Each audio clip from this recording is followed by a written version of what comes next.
안녕하세요, 책발러너입니다. 이번 주도 즐겁게 뛰고 계시나요? 어느덧 10월 말입니다. 길고 긴 훈련 기간을 지나 춘천 마라톤 그리고 JTBC 마라톤이 코앞으로 다가왔습니다.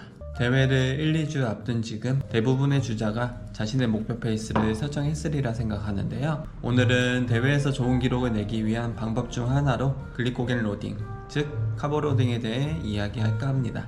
일본의 운동 생리학자인 다나카 히로아키가 쓴 이 책, 러닝하기 전에 읽어야 할 책 내용을 토대로 말씀드릴 예정이니까요. 재밌게 봐주시면 감사하겠습니다. 그럼 가볼게요.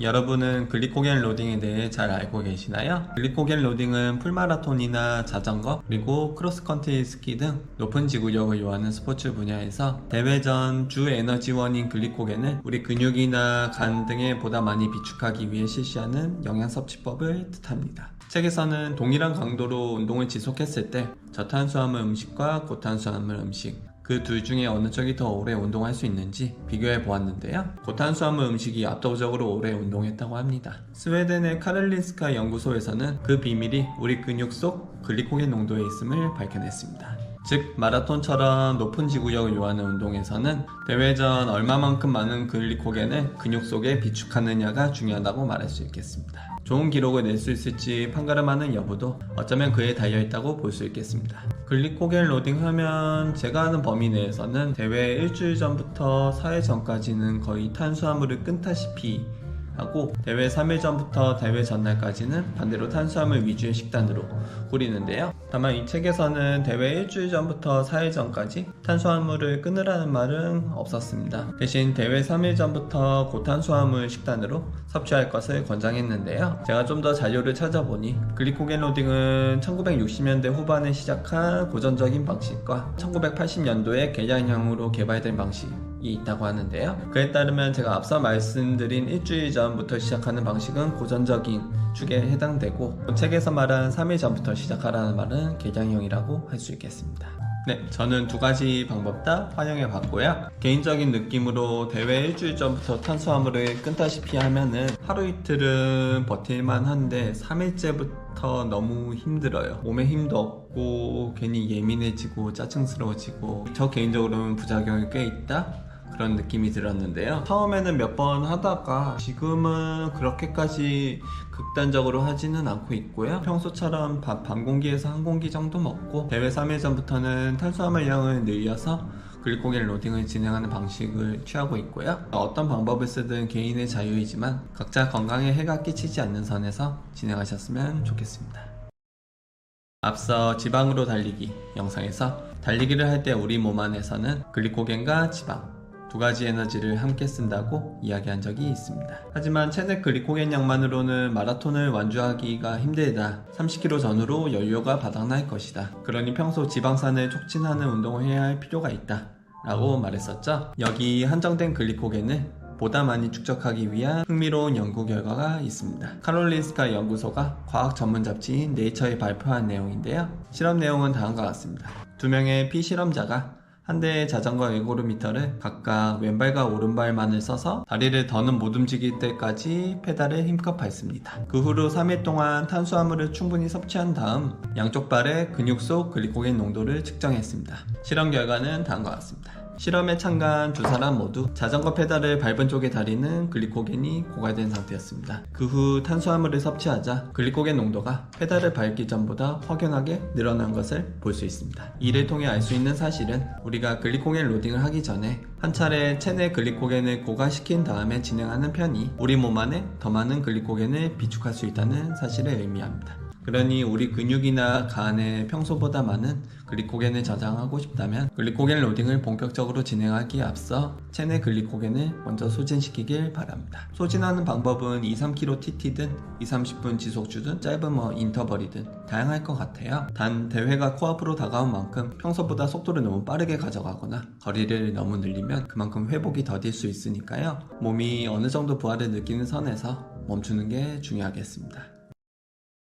대회 날이 가까워지면서 연습량을 줄이고 글리코겐 로딩을 진행하는 과정에서 반대로 너무 많이 먹어서 걱정하는 분도 있으실 것 같아요. 우리가 순조롭게 글리코겐 로딩을 진행하면 약 1, 2kg 정도 체중이 증가하게 되는데요. 그에 따라 몸이 좀 무겁게 느껴질 수도 있겠습니다. 예상보다 몸무게가 찐 나머지 좀 우울해지는 경우도 있을 것 같은데요. 책에서는 안심하라고 말합니다.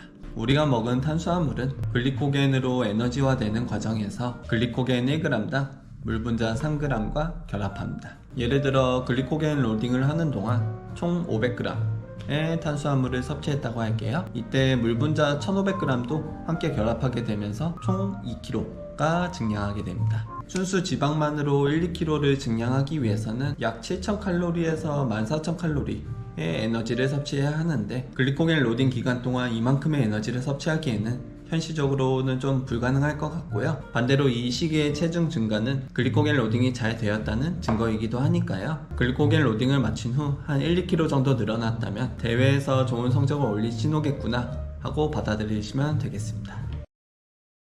앞서 소개해드린 책 이외에도 슈프림과 네이처에서 흥미로운 자료를 발견했습니다. 2007년에 발표한 마라톤을 위한 영양 섭취 전략이라는 제목의 자료였는데요. 그에 따르면 고전적인 글리코겐 로딩에서 진행하는 전반부 글리코겐 고갈기는 필수사항이 아니고 후반부 3일 동안만 고탄수화물을 섭취하면 충분하다고 했습니다. 이를 통해 몸의 피로와 부작용을 피하면서 보다 효율적으로 체내 글리코겐을 비축할 수 있다고 합니다. 게다가 연구 결과에 따르면 글리코겐 로딩 기간을 기존의 3일에서 이틀로 줄여도 충분하다고 합니다. 대회 시작 36시간에서 48시간 전에 체중 1kg당 10에서 12g의 탄수화물을 섭취하라고 권장하면서 말이죠. 이 자료를 보고 머릿속에 떠오른 게 일본의 가와치 유키 선수였어요. 가와치 유키 선수의 글루코겐 로딩 루틴은 제가 알기로 카레거든요. 코코 이치방이라고 해서 저도 일본에 살 때 자주 먹으러 갔던 곳이긴 한데 거기서 대회 전날 650g에서 700g의 카레를 먹는다고 해요. 거의 고봉 수준의 양이죠. 물론 프로 선수들은 살찌는 거에 민감할 테니 글리코겐 로딩을 며칠에 걸쳐서 하지는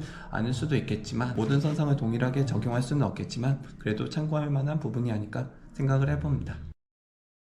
네, 오늘은 대회 전 기록 향상을 위해 실천하면 좋을 글리코겐 로딩에 대해서 살펴봤습니다. 조금 도움이 되셨을까요? 돌이켜보면 저도 올해 동마 하루 이틀 전에 밥을 한 두세 공기 먹었던 기억이 있어요. 당시 감기 몸살이었던 점도 있어서 일부러 더 많이 먹긴 했는데 조금 과하지 않나 생각했었거든요. 그런데 막상 대회를 나가보니 30km까지 제가 생각했던 페이스에 가깝게 뛸 수 있는 거예요. 30km 이후에는 몸도 피곤해지고 글리코겐도 많이 떨어져서 그런지 5초, 10초, 15초 정도까지 느려지긴 했는데 그래도 그 이상으로는 처지진 않았던 것 같아요. 그때 완주하면서 든 생각은 글리코겐 로딩이 참 중요하긴 하구나 라는 거였고요. 물론 이거의 전제 조건은 착실하게 후연을 쌓는 거죠.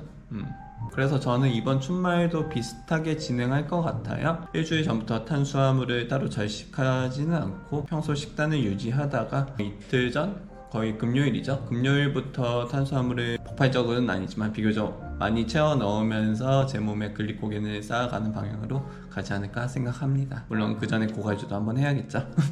오늘은 고전적인 방법과 개량된 방법 그리고 또 새로 나온 연구 결과 이렇게 해서 총 3가지의 글리코겐 로딩 방법을 알려드렸는데요. 이 영상을 보신 분들은 그동안의 경험과 아니면 다른 유튜버 분들의 영상도 많잖아요. 그런 것들을 종합해서 내게 맞는 방식을 찾아가셨으면 좋겠습니다. 단 너무 무리하지 마시고요. 네, 그럼 오늘 영상은 여기까지고요. 다음 시간에 또 다른 영상으로 찾아뵙겠습니다. 감사합니다.